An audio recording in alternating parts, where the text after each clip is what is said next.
He was a man of outstanding knowledge and wisdom. The secret of the man's life was his righteousness. He was in right relationship with God on the basis of blood sacrifice. This comes out in that first chapter, in the 5th verse. His dependence upon sacrificial offerings. This was the basis of his righteousness. The second consideration we had last time was the calamities of Job. I won't go into them now, just remind you of these various things that broke loose upon him. Tragedies, great tragedies, instigated by Satan, as Satan challenged God that the only reason that Job likes you, the only reason Job loves you is that you're good to him. You take away everything he's got and he'll curse you. Then there were the comforters of Job.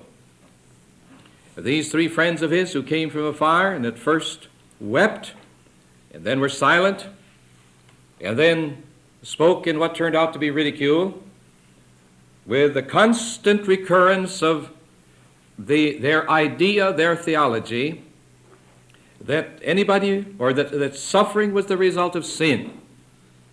Job was suffering, therefore Job had sinned. Job, get right with God, and your suffering will come to an end. This was what they continued to tell him. They utterly failed to help him.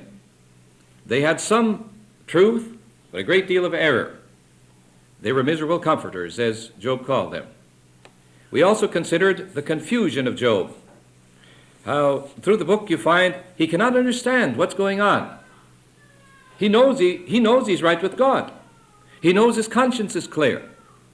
And he knows that he is not guilty of the sins of which they accuse him. I don't think we took it up last time. We will along the way, of how they even started to figure out what sins it must have been that he must have committed to be suffering the way that he was. Now, he knew that he hadn't done these things. So he knew his suffering could not be the result of specific sins that way. So there was confusion.